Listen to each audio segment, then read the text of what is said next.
Assalamualaikum warahmatullahi wabarakatuh. Innal hamdalillah wa salaman amma bada.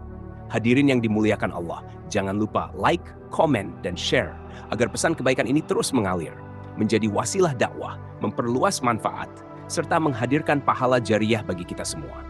Semoga setiap kebaikan yang disebarkan dicatat sebagai amal saleh dan menjadi keberkahan di dunia serta akhirat. Hadirin rahimakumullah. Pada kesempatan yang mulia ini, marilah kita bersama-sama merenungkan satu cara pandang penting dalam Islam, yaitu bagaimana Al-Quran mengajarkan kita memahami alam dan berbagai peristiwa yang terjadi di dalamnya. Seringkali, ketika terjadi gempa bumi, banjir, longsor, atau tsunami, manusia menyebutnya dengan istilah bencana alam. Namun Islam tidak berhenti pada istilah.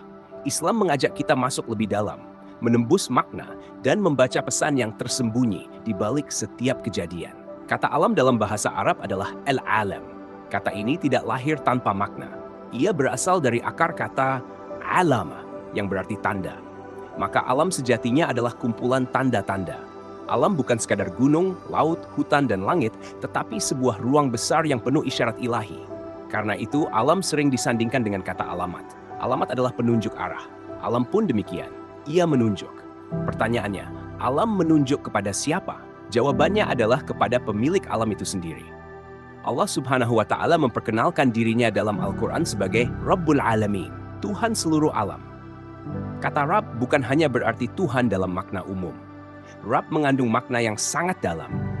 Dia yang menciptakan, dia yang memiliki, dia yang merawat, dia yang mengatur, dan dia yang mendidik makhluknya secara bertahap menuju kesempurnaan yang dia kehendaki.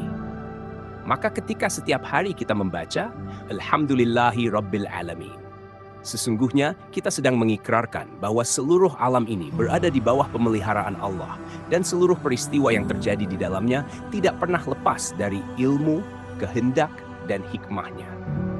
Hadirin yang dimuliakan Allah, ketika terjadi peristiwa besar di suatu wilayah, seperti yang pernah terjadi di Sumatera dan di berbagai daerah lainnya, maka dalam kacamata iman, peristiwa itu bukan sekadar kehancuran.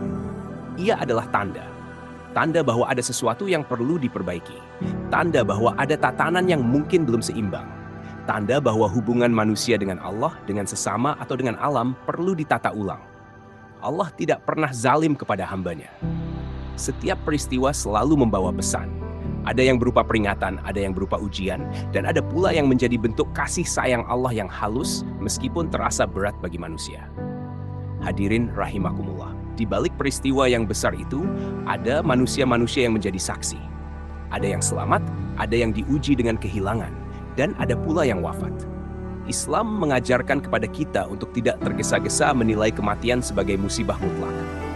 Rasulullah telah menjelaskan bahwa orang-orang yang wafat karena tenggelam, tertimpa reruntuhan atau bencana besar lainnya, apabila ia beriman, termasuk dalam golongan syahid.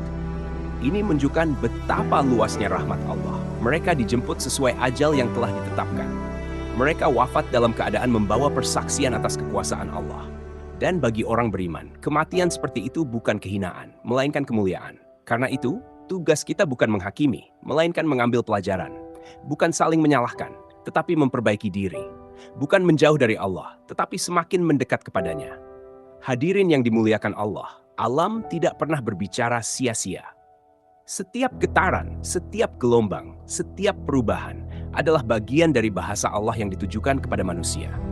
Hanya saja, bahasa ini hanya dapat dibaca oleh hati yang tunduk, akal yang jernih, dan iman yang hidup. Maka marilah kita jadikan setiap peristiwa sebagai sarana muhasabah. Kita perbaiki syalat kita luruskan niat kita benahi akhlak kita, dan kita perkuat kepedulian kita kepada sesama. Semoga dengan itu, tanda-tanda Allah tidak hanya kita lihat, tetapi juga kita pahami dan kita amalkan. Akhir kata, semoga Allah menjadikan kita hamba-hamba yang mampu membaca tanda-tandanya, mengambil hikmah dari setiap kejadian, serta istiqamah di jalan iman hingga akhir hayat. Wassalamualaikum warahmatullahi wabarakatuh.